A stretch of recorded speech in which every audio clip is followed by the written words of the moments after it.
Ari na mga kaibigan. Ito ang pinagkakabala ni Dagol. Itong project niya na Suzuki na 1100cc. Yan oh.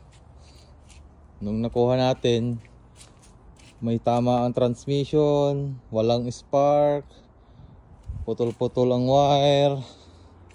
So ito, wala tong headlight na to, dinisassemble niya.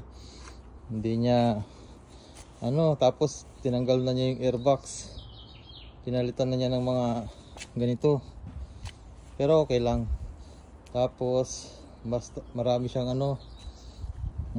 ang problema niya spark, dahil napulot ko pa yung kanyang tester spark plug tester. Tapos syempre inayos ni Dagol yan. Ngayon medyo may update tayo mga kaibigan. Ang ginawa ko dyan, yung mga ibang wiring niya na hindi ko na mahanap, inano ko na lang, binaypass ko na lang. Nag-wiring na lang ako ng sarili kong wiring. Kaya ngayon medyo may update tayo, tumutunog na. Tapos okay na rin yung kanyang transmission. Kaya paparinig ko lang yung ang kanyang musika. So kill switch on, tapos go.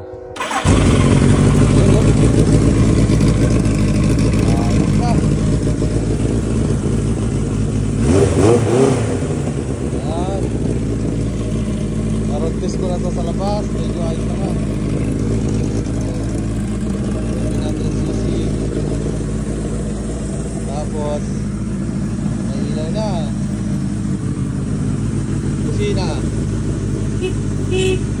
Laser. Tapos na siya. Kabila.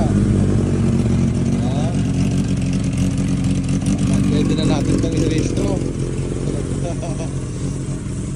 Tapos kung mapapansin nyo, dito sa kanyang panel, yung mga nakailaw na yan, yan yung mga binaypass ko dahil hindi ko na mahanap.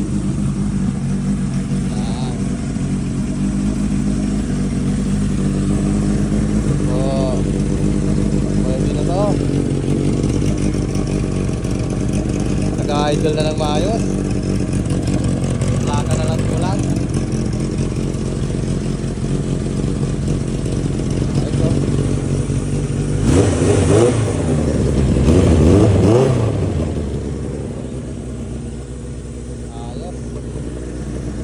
Suzuki, linis na lang kulang, linis na. So ang kulang na lang niya kaibigan yung mga yung kailangan niya mag sa hot tub, bathtub para gwapo. Yan, ito ang pinagkabala ni Dagol ngayon dahil bukas may pasok na, kaya minamadali ni Dagol. Yon, Suzuki GS 1100E. Naku, ito daw yung pang macho daw to nung mga 80s. Motor ng mga macho. Masubukan din nating maging macho. Ayos oh. Ngayon naman mga wiring ko.